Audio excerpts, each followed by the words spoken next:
Today, I have the distinct pleasure of speaking with Darren Townsend from Peak Resources. How are you today?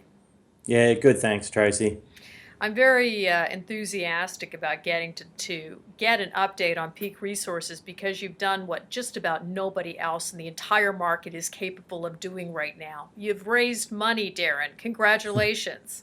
Thanks, Tracy. Yeah, it's we're pretty proud of that. It's taken us a while to get it all done. Obviously, been through a pretty extensive due diligence process, but yeah, very proud of the team and the company for achieving that milestone. Well, let's be a little more clear. You've raised 30 million towards finishing your bankable feasibility study. Is that correct? Yeah, we've actually raised 20 million so far. We've got a bit over another 10 million to come, determined on certain milestones. But yeah, we've got 20 million come in a couple of weeks ago. We had a bit of debt, about $9 million worth of debt, so we've cleared all that out. So yeah, now we're well funded and very much in the thick of the bankable feasibility study at the moment.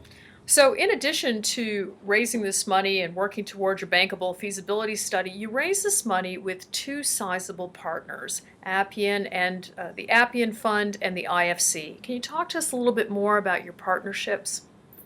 Yeah, sure. Yeah, our partnership with Appian and IFC goes a lot further than just financing. There's a lot of strategic assistance with the work programs as well.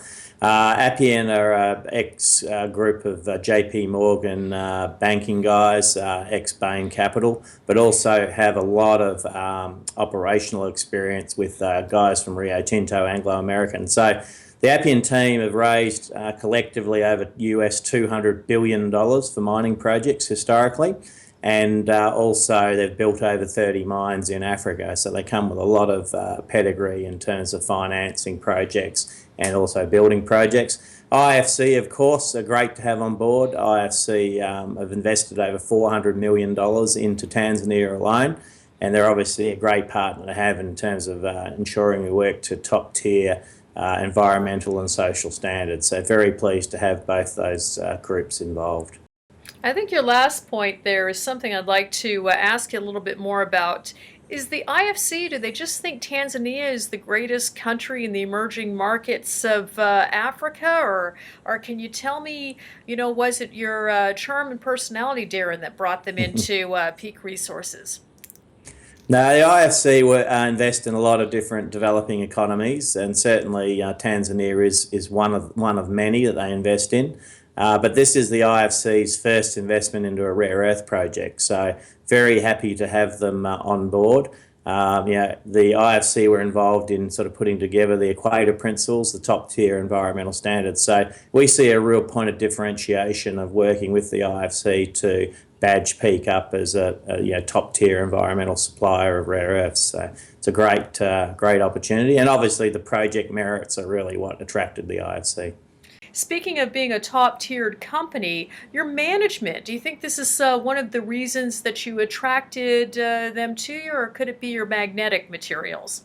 I think it's a bit of both. Private equity groups like Appian certainly will invest it with management teams as well as obviously the project, so it's important to have both components. But as you quite rightly point out, we're very high in the magnetic materials, particularly neodymium praseodymium. And that's really our big advantage. We're starting off with a very high grade of those materials in the ore body, and our metallurgy is substantially simpler than most of the other development companies. So yeah, it'd be good for me to give you a bit of an explanation on that if you like. Yes, actually I would. Not only are your concentrates extremely high, or seem to be extremely competitive, and you have a world-class and huge deposit, I was also reading that you have rather low thorium and uranium in this deposit. So yeah, if you could give us a bit of an overview, that would be great. Thank you.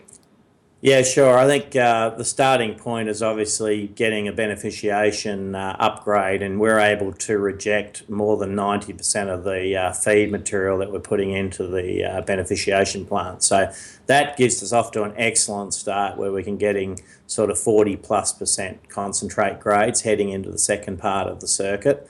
The other big advantage we've got is and this is still just at bench scale test work at the moment, but we've worked out how to take 80% plus of the cerium out of the circuit very early in the piece. So what that's doing is dramatically reducing the size of the separation and the solvent extraction plants further downstream. So that will further drive our capital down substantially, and we've worked out how to get rid of sort of 40% of our sort of capacity on the back end of the plant. So that's a big reduction in capacity, and up to 60% savings in the various reagent costs. So that's really our huge advantage in terms of the process. And as you say, very low in uranium and thorium, which is a big advantage. And in the race to production, you're moving along here. Your target is 2018. Can you tell us what we should expect next, Darren? Yeah, we're about to get working on our pilot plants for our beneficiation. So in the next sort of 2 to 3 months, we'll be getting our beneficiation pilot plant working. And following that, we'll then get into our acid leach pilot planting. So a lot of information, a lot of news flow from those pilot plants as we move forward. We've got 2 drill rigs on site at the moment drilling, getting all of our geotechnical information together for the engineers to do the plant design and the foundation work. So lots of work going on as we work towards completing the bankable study by the end of 2016. Well, I'm just going to put you on the spot here, Darren, because I've been asking everybody, what do you think about the rare earth prices presently? And if you want to just discuss the magnetic metals, that would be fine. Yeah, sure. Obviously, prices are quite soft at the moment since the 1st of May with the changing sort of tax regime in China.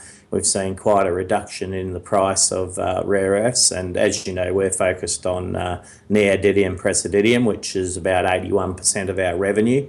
They've come off quite a bit, 20 to 25%. So obviously quite soft.